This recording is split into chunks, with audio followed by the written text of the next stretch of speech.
ధన్యవాదాలు అధ్యక్ష.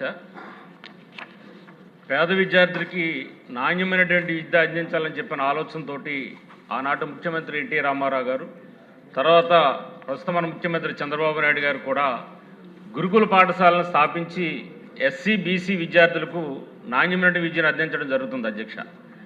అయితే కొవ్వూరు నియోజకవర్గానికి సంబంధించి 2018లో ఆనాటి మన ముఖ్యమంత్రి చంద్రబాబు నాయుడు గారు గురుకుల పాఠశాలని అక్కడ కేటాయించడం జరిగింది అధ్యక్ష.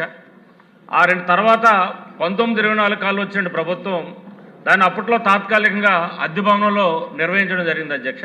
తర్వాత భూమి కేటాయించడం కానీ తర్వాత దానికి బిల్డింగ్స్ కట్టడం కానీ ఎక్కడ కూడా జరగలేదు అధ్యక్ష. వాస్తవంగా 480 మంది పిల్లలు అక్కడ చదువుకోవడానికి అవకాశం ఆనాడు మన ముఖ్యమంత్రి చంద్రబాబు నాయుడు గారు ఇవ్వడం జరిగింది అధ్యక్ష. కానీ అక్కడ భవనం సరైన భవనం లేని కారణంగా అక్కడ ప్రస్తుతానికి 190 మంది విద్యార్థులు మాత్రమే చదువుకుంటున్న పరిస్థితి ఉంది అధ్యక్ష. జిల్లా అంతటికీ కూడా ఉమ్మడి పశ్చిమ గోదావరి జిల్లా అంతటికి కూడా గురుకుల పాఠశాల బాలురకు ఉన్నటువంటిది అదొకటే కాబట్టి డిమాండ్ ఎక్కువ ఉన్నటువంటి పరిస్థితి ఉంది అధ్యక్ష. దానికి సంబంధిత కలెక్టర్ గారు కూడా దృష్టిలో తీసుకెళ్ళినప్పుడు 5 ఎకరాల భూమిని కూడా కేటాయించడం కూడా జరిగింది అధ్యక్ష. కాబట్టి ఇవాళ మన బడ్జెట్లో అంతిమ భాగం బీసీలకు కేటాయించిన పరిస్థితి ఉంది కాబట్టి గౌరవ మంత్రి గారు స్వయంగా కూడా ఆ యొక్క రెసిడెంటల్ స్కూల్స్ని గురుకుల పాఠశాలను కూడా సందర్శించడం కూడా బీసీ వెల్ఫేర్ మినిస్టర్ గారు చేయడం జరిగింది అధ్యక్ష.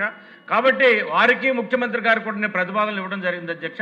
కాబట్టి 5 ఎకరాల భూమి కేటాయించారు కాబట్టి వెంటనే సొంత భవనం నిర్మాణం చేయడానికి తగినటువంటి నిధులు మంజూరు చేయాలని చెప్పని గౌరవ ముఖ్యమంత్రి గారికి, అదేవిధంగా గౌరవ బీసీ మంత్రి గారు కూడా ఇక్కడే ఉన్నారు కాబట్టి స్పందించి కొంచెం దాని నిధులు మంజూరు చేసే విధంగా తగు చర్యలు తీసుకోవాలని చెప్పని మీ ద్వారా కోరుకున్నారు అధ్యక్ష.